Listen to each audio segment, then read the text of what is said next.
नमस्कार दोस्तों। धरती माँ की रक्षा और एक सुरक्षित भविष्य की तलाश में क्या आप तैयार हैं एक ऐसे सफर के लिए जहां तकनीक और जिम्मेदारी का संगम होता है। स्वागत है आपका जियो कवच पर। साल 2095, सोलारिस सिटी, एक ऐसा शहर जो कभी रोशनी से जगमगाता था, लेकिन अब ऊर्जा संकट ने उसकी चमक छीन ली थी।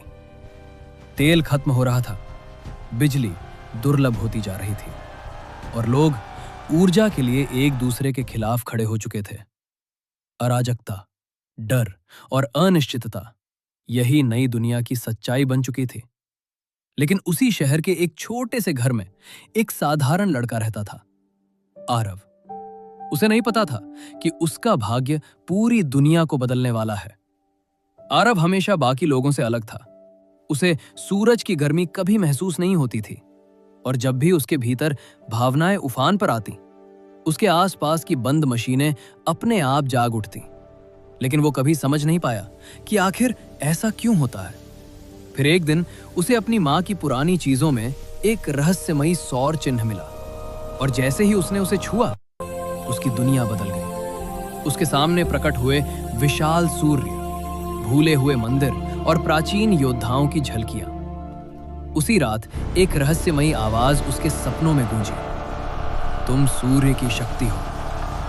लेकिन इससे पहले कि वो इसका अर्थ समझ पाता, सोलारिस सिटी पर संकट टूट पड़ा। शहर का सबसे बड़ा ऊर्जा रिएक्टर विनाश के कगार पर पहुंच चुका था।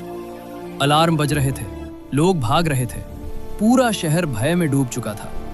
और तभी जब हर कोई अपनी जान बचाने की कोशिश कर रहा था, आरव ने भागने के बजाय रुकने का फैसला किया। उसने रिएक्टर की ओर देखा और उसी क्षण उसके भीतर सोई हुई शक्ति जाग उठी। सुनहरी ऊर्जा की लपटें उसके शरीर से निकलने लगी। समय जैसे थम गया, विनाश रुक गया और पहली बार आरव ने अपनी असली शक्ति देखी, सूर्य की शक्ति जो वर्षों से उसके भीतर छिपी थी। ऊर्जा उसके चारों ओर घूमने लगी, सुनहरा कवच उसके शरीर पर बनने लगा और एक नए रक्षक का जन्म हुआ, अग्निवीर, वो योद्धा जो सूर्य की शक्ति से जन्मा था। अग्निवीर ने अपनी पहली शक्ति से पूरे शहर को फिर से रोशनी दी।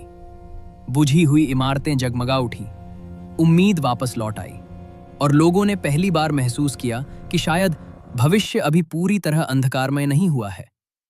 लेकिन अग्निवीर नहीं जानता था कि यह सिर्फ शुरुआत थी, क्योंकि अंधेरे में कोई उसे देख रहा था, कोई जो उसकी शक्ति चाहता था और एक नया युद्ध अब शुरू होने वाला था।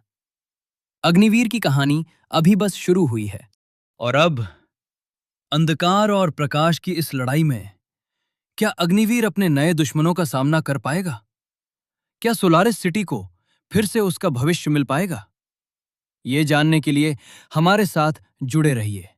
अगर आपको यह कहानी पसंद आई हो तो वीडियो को लाइक करें, अपने दोस्तों के साथ शेयर करें और ऐसी ही रोमांचक कहानियों के लिए चैनल को सब्सक्राइब करना ना भूलें, क्योंकि अग्निवीर का सफर अभी शुरू हुआ है और आगे आने वाला हर अध्याय पहले से भी ज्यादा रोमांचक होने वाला है। मिलते हैं अगले एपिसोड में।